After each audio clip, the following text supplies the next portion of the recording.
how do I go about finding locations to come and photograph? How do I deal with the possibility that I make all the effort to go somewhere and then it turns out not to be any good? The cloud patterns coming across from that left-hand side are forming a slope, and of course they're then reflecting in the water.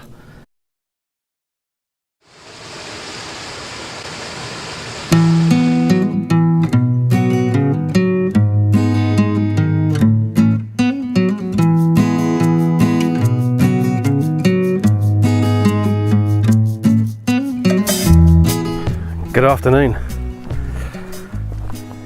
During today's excursion, I actually wanted to address a couple of questions that I've been asked recently. The first one is, how do I go about finding locations to come and photograph? And the second question, which is a bit more complicated, is how do I deal with the possibility that I make all the effort to go somewhere and then it turns out not to be any good? So while I'm here at a small village called Saya, I'll try and answer those questions for you and hopefully do a bit of exploring and hopefully get a couple of images.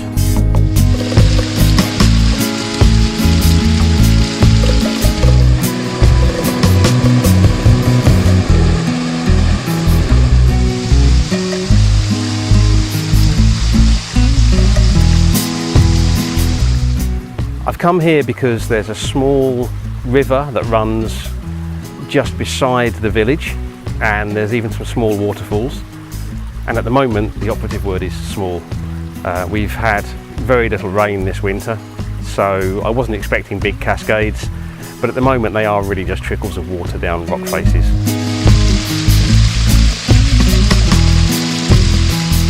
So not particularly inspiring photographically. Still very pretty to come and see though. I'm enjoying having a walk around here. While I'm here, I'm going to answer those two questions.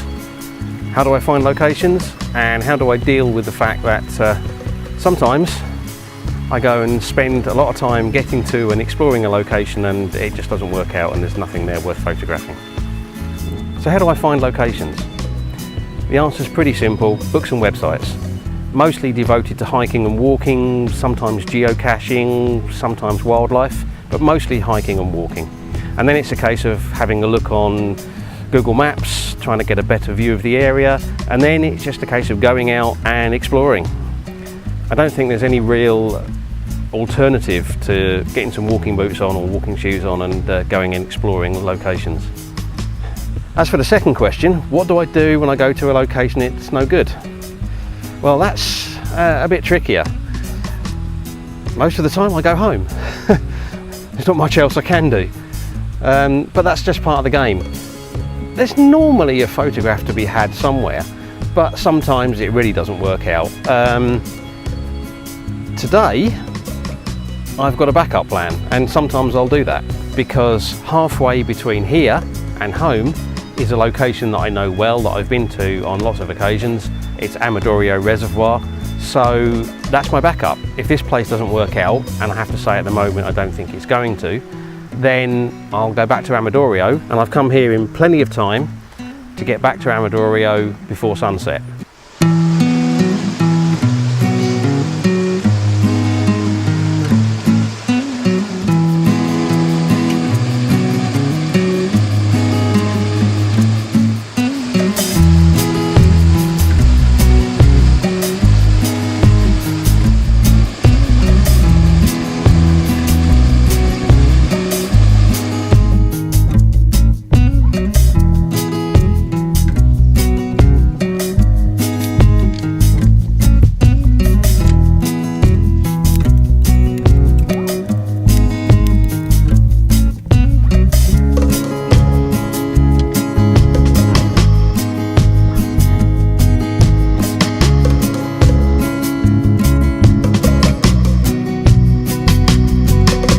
So I've come to my backup location.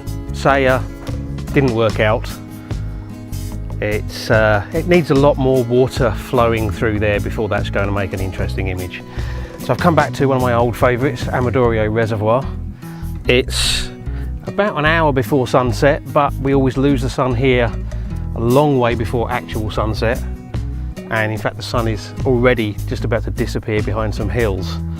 I found a composition and I got set up, and you can probably see out there is the remains of a tree sticking out of the water, and the intention is to use that as a bit of foreground, and then we've got some lovely still flat water, and then reflections of the mountains and the hills in the water, and then the mountains and hills themselves, and there's some sort of long streaky cloud up in the sky, and that actually could look really quite pretty. Now I'm not really sure how this is going to work best. So one option is to put that tree kind of on the left hand lower third of the frame, and then I'm really going to put the middle line between the shore and the reflections is going to be almost in the middle of the frame, so I'm kind of breaking the rule of thirds there, but I think the symmetry works quite well, and then the tree just breaks the symmetry. So that's my first option. The second option is to go kind of to the left a little bit, maybe exclude the mountain that's currently there on the right and include the hills on the left with all the trees on a bit more, and that puts the tree on the lower right third.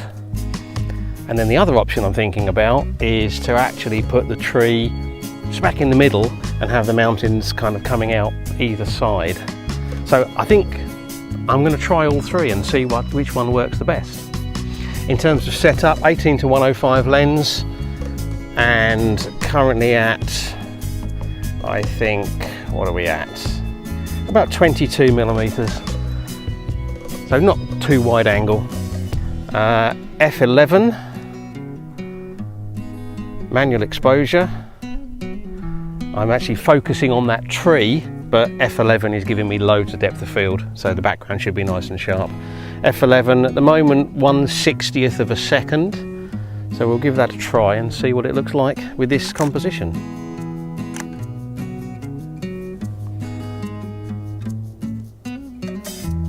And that is actually looking pretty nice. I like that.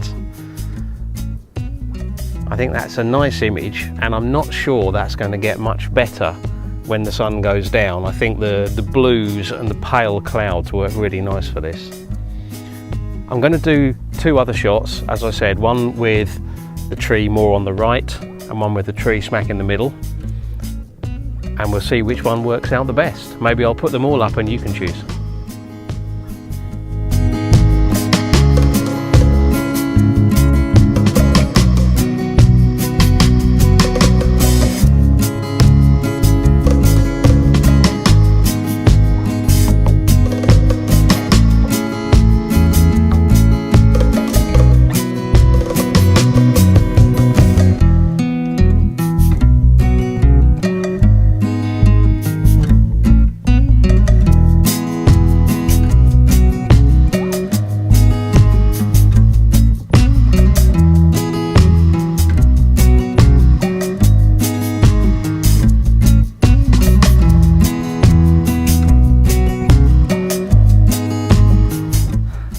As the scene's developing, I'm getting more and more drawn to this angle.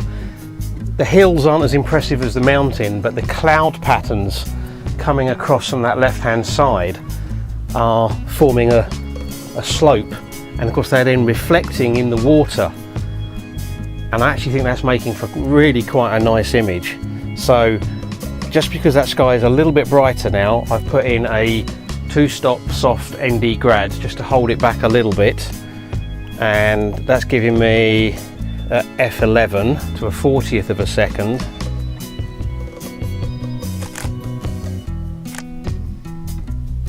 That's actually making for rather an interesting image.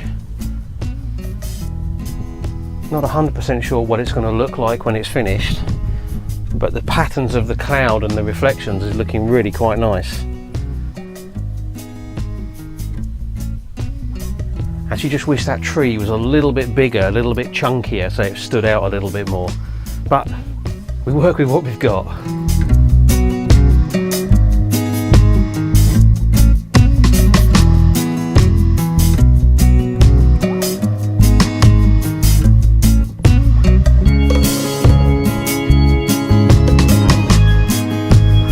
So as the sun's got lower, we've got a few more ripples started to appear in the water. That's breaking up the reflections, and the scene really has lost a lot of its appeal at the moment. I think I'm going to go for higher ground. The sun's gone down behind a hill now, so we're losing light on the scene, and with the ripples as well, it's just not working anymore. But I think I've got actually quite a nice shot, which was, I don't know, an hour before sunset. Again, it's one of those times when the best of the light, the best of the conditions isn't actually in the golden hour, it's a bit before. So I'm going to head for higher ground. I'm hoping that putting a bit more distance between me and the water means that the ripples will therefore be a lot smaller, and therefore the reflections might look a lot cleaner from higher ground. And I did spot a composition while I was on the way down that I think might work. So I'm going to just pack things away here now and climb back up, and then I'll join you then.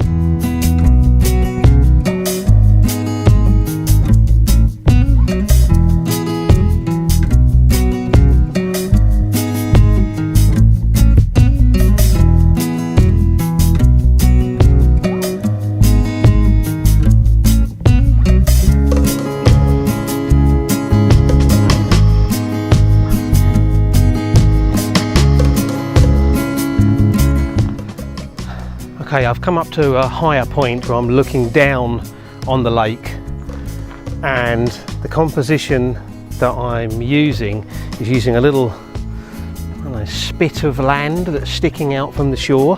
I think it's actually the top of a hill when the water level goes down. A little spit of land that's sticking out, and it's kind of in the middle of the curve of the hills and the mountains. So we've got the curve coming in from the top and up, and then the curve of the reflections, and this thing is kind of in the middle. So I've got the 2-stop soft ND grad on again, shooting at probably about 27-28mm, and again we've got those nice cloud patterns. I'm just waiting because there's a bit of light breaking through at the moment, and that could make all the difference. So as soon as that comes through, I'm going to take the shot. Okay, that shot looks like it's come out quite nice. I've got 2, maybe 3 interesting shots here today, which is good. Not bad considering my first location turned out not to be any good at all.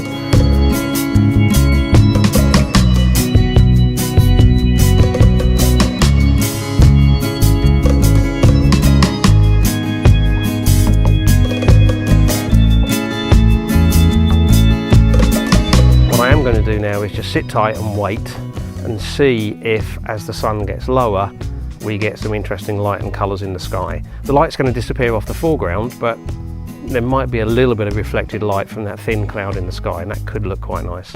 At the moment, it's 50-50 as to whether that sky is going to light up, so definitely worth hanging on and seeing what happens. Okay, the sky is not getting all colourful, but the reflections have really developed beautifully down there with the big mountain. And I really wanted to get a shot of that, so I've had to get a bit crazy with the tripod to get the composition, because I'm actually between trees, and lower down the trees are getting in the way of a shot, but by putting the center column up and making the camera much higher, I can get an angle where I'm getting across the branches. I'm still using that little spit of land as the foreground interest, and then the mountains and the reflections in the background. And at the moment, the light is just coming sideways onto that mountain, and it's looking really nice.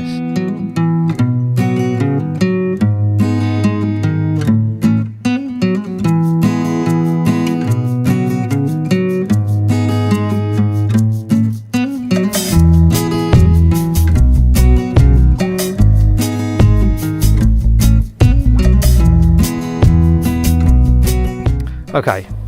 I was kind of hoping that sky might light up just after sunset. Didn't happen. The clouds just kind of drifted away and evaporated. So no beautiful colourful sky, but that's okay. I'm not worried about that. The shots that I did get before sunset, in that kind of hour, half an hour before sunset, I think could be quite nice. Anyway, I'm heading for home now, time for dinner. I'll just, first of all, quick reminder, likes, shares, subscribes and comments are all very, very much appreciated and very helpful. If you like this content, then please subscribe to the channel. I'll just say thank you very much for watching, and until the next video, bye.